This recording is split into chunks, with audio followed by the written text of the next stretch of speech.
ఏ ఊరిని దట్టినా ఏ గడపను దట్టినా ఆ జ్ఞాపకాలు లేనటువంటి ఇల్లు నల్గొండలో కనపడదు. ఇక్కడ సిమెంట్ ఫ్యాక్టరీలు ఉన్నాయి, ఉద్యోగాలు వేరే వాళ్ళకి ఇస్తున్నారని చెప్పి ఒక ప్రత్యేక కార్యాచరణ తీసుకొని కొలువు కోసం కొట్లాట అనే కార్యక్రమంతో తెలంగాణ ఉద్యమం అంతా కూడా ఫైట్ చేసినాం ఇక్కడ పిల్లలకు ఉద్యోగాలు రావాలని. నాగార్జున సాగర్ కిలోమీటర్ దూరంలో డ్యామ్ కనబడుతుంటుంది, నీళ్లు కనబడుతుంటుంది. 4 నుంచి 5 మండలాలకు చుక్క నీరు ఉండదు. మరి 15 ఏళ్ళ నుంచి అండర్ గ్రౌండ్ డ్రైనేజ్ అయితే నల్గొండలో లేదు. స్కూల్కి పోయినాం నిన్న దేవరకొండలో. ఆ స్కూలు మీ అందరు కూడా వార్తలలో తెలిసి ఉంటుంది, కొంపల్లి పాఠశాల.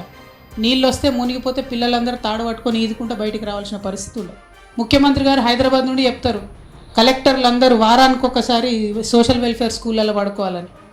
ఇంతమంది పత్రికా మిత్రులు ఉన్నారు, ఎప్పుడన్నా మీ కలెక్టర్ గారు పోయి పడుకున్నారా ఏదైనా సోషల్ వెల్ఫేర్ స్కూల్? ఐసీయూలో, పిల్లల ఐసీయూలో కూడా ఒక్కొక్క బెడ్లో ఇద్దరిని పడుకోబెట్టారు.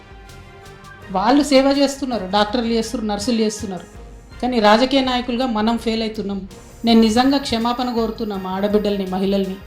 నేను బీఆర్ఎస్ గవర్నమెంట్లో ఉన్న 10 ఏళ్లలో గవర్నమెంట్ హాస్పిటల్లో ఎపిడ్యూరల్ పెట్టాలన్న ఆలోచన నాకు రాకపోవడం నిజంగా 100% నా రాంగే. బీఆర్ఎస్ మీద అనేక విమర్శలు చేస్తూ భూదాన్ భూములన్నీ కూడా మీరు తినేసిరని చెప్పారు. మేము రాగానే భూదాన్ భూములన్నీ రీక్లెయిమ్ చేస్తామన్నారు. మరి ఏం చేస్తున్నారు ఇంతవరకు? భూదాన్ భూములు ఎక్కడ పోయినాయని చెప్పి ఇవాళ జాగృతి తరఫున మేము ప్రశ్నిస్తూ ఉన్నాం. యాదాద్రి సాక్షిగా ముఖ్యమంత్రి గారు పైన చైర్లో కూర్చొని కింద చైర్లో ఉప ముఖ్యమంత్రి గారిని కూర్చోబెట్టిన ఉదంతం మన కళ్ళ ముందు కనబడుతున్నది. దళితుల పట్ల, గిరిజనుల పట్ల, ఆదివాసీల పట్ల, ఆడబిడ్డల పట్ల, డబ్బు లేనటువంటి పొలిటికల్ బ్యాక్గ్రౌండ్ లేని యువత పట్ల ఇంకా కూడా వివక్ష కొనసాగుతుంది.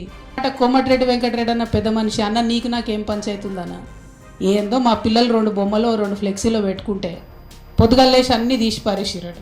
అనవసరంగా మీరు జాగృతి కార్యకర్తలతో పెట్టుకోకండి. జాగృతి కార్యకర్తలతో పెట్టుకున్నాడు ఎప్పుడు కూడా బాగుపడలే.